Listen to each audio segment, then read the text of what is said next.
Hello दोस्तों, Hollywood silver screen में आपका स्वागत है। आज हम 2004 में रिलीज हुई फिल्म द टर्मिनल की कहानी बताएंगे।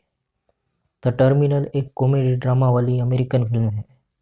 इस फिल्म में मुख्य किरदार में टॉम हैंक्स और कैथरीन जेटा जोन्स है। तो चलिए शुरू करते हैं फिल्म की कहानी। विक्टर नावर्स्की जो कि क्राकोजिया से न्यूयॉर्क एयरपोर्ट पर पहुंचता है। एयरपोर्ट पर इमिग्रेशन विभाग को पता चलता है कि विक्टर का पासपोर्ट वैलिड नहीं है। सिक्योरिटी वाले विक्टर से पूछताछ करते हैं, लेकिन विक्टर को इंग्लिश नहीं आती, इसलिए वो विक्टर की किसी बात को समझ नहीं पाते। एयरपोर्ट पर border protection director Frank Dixon Victor से मिलते हैं। डिक्सन विक्टर को बताता है कि जब वो फ्लाइट में था उसी दौरान उसके देश में सिविल वॉर छिड़ गई थी। इसी वजह से उसका ट्रैवलिंग वीज़ा रद्द हो गया।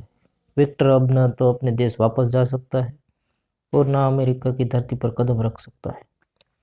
लेकिन इंग्लिश ना आने की वजह से विक्टर डिक्सन की कोई बात समझ नहीं पाता। डिक्सन उसे एयरपोर्ट पर लॉन्च में इंतजार करने को कहता है। विक्टर एयरपोर्ट पर आने की कोशिश करता है। डिक्सन विक्टर को एयरपोर्ट से बाहर जाने के लिए रास्ता बताता है। विक्टर समझ जाता है कि डिक्सन उसे गलत तरीके से एयरपोर्ट से बाहर भेजना चाहता है। वो एयरपोर्ट से बाहर नहीं जाता। विक्टर एयरपोर्ट पर ट्रॉली इकट्ठा करने का काम करता है। साथ में वो इंग्लिश सीखने की कोशिश करता है।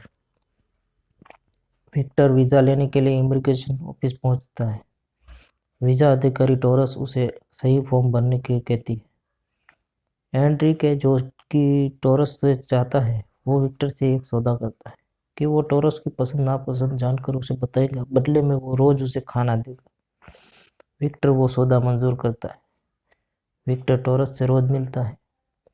डिक्सन विक्टर को फिर से एयरपोर्ट से बाहर जाने के लिए समझाता है, लेकिन विक्टर उसे मना कर देता है।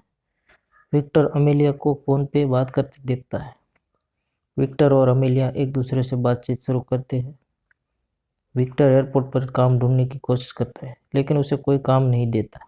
रात को विक्टर सोने के लिए अपनी जगह पर जाता है। वहाँ उसे कुछ औजार और पेंट करने का सामान दिखाई देता है। वो रात भर एक दीवार पर काम करता है। अगली सुबह कंस्ट्रक्शन के कर्मचारी विक्टर को काम करते देखते हैं। वो विक्टर को अपने साथ काम करने को कहते हैं। उसके बदले उसे पैसे देने का वादा करते हैं। ये सुनकर विक्टर मान जाता है और उनके साथ काम करने लगता है। अब एक रात एंड्रिके उसे पार्टी करने के लिए बुलाता है, जहां गुप्ता उसे देखकर अपनी नाराजगी व्यक्त करता है कि ये एयरपोर्ट वाले का जासूस है जिस पे उन पर नजर रखने को कहा है भेजा है। गुप्ता की तसल्ली के लिए विक्टर को सामान चेक करने के मशीन में डालते हैं। अगली सुबह बुक स्टोर में विक्टर की मुलाकात अमेलिया से होती है। अमेलिया विक्टर को लंच के लिए पूछती है। विक्टर मान जाता है। डिक्सन विक्टर को एयरपोर्ट पर काम करता देख चिंतित होता है। एक दिन एक प्रवासी बिना लाइसेंस के दवाई ले जाते पकड़ा जाता है, लेकिन उसकी भाषा न समझ पाने से डिक्सन को पता लगता है कि वो विक्टर के पड़ोसी मुल्क से है। डिक्सन विक्टर को उससे बातचीत करने को कहता है। विक्टर डिक्सन को बताता है कि वो आदमी दवाई अपने बीमार पिता के लिए ले जाता है।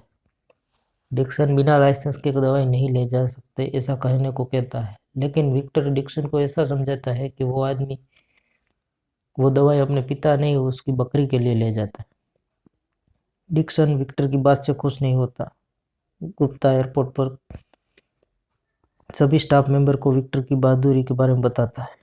विक्टर अमेलिया को आने का इंतजार करता है। अमेलिया विक्टर के सूट की तारीफ करती है।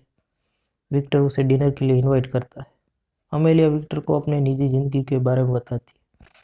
अमेलिया विक्टर को कुछ दिन के बाद मिलने का वादा करके चली जाती है। टॉरस और एंड्रिके शादी कर लेते हैं। डिक्सन अमेलिया को विक्टर को कौन है वो बताता है। विक्टर अमेलिया के लिए शीशे का फुहारा बनाता है और उसे अपने न्यूयॉर्क आने की वजह बताता है कि वो अपने पिता की आखिरी इच्छा अनुसार जैज म्यूजिशियन ग्रुप की आखिरी फोटोग्राफ लेने के लिए यहाँ आया है। विक्टर अपने देश में जंग खत्म होने की खबर सुनते ही अपने दोस्तों की इस खुशी में शामिल करता है, जहाँ अमेलिया विक्टर का एक दिन का वीज़ा अपने दोस्त की मदद से बनवाती है। विक्टर एक दिन का वीज़ा लेकर डिक्सन के साइन लेने जाता है। डिक्सन साइन करने से मना कर देता है। विक्टर के साथ ही उसे एयरपोर्ट से बाहर जाने में मदद करते हैं। विक्टर टैक्सी लेकर जैज म्यूजिशियन के ऑटोग्राफ लेने के लिए पहुंचता है। आखिरी फोटोग्राफ लेने के बाद विक्टर खुश होता है और टैक्सी ड्राइवर को अपने घर जाने को कहता है। कहानी यहाँ पर ख़त्म हो जाती है। अगर आपको मेरा ये वीडियो पसंद आया हो तो इसे लाइक, शेयर और कमेंट करें और मेरे चैनल को सब्सक्राइब करना ना भूलें।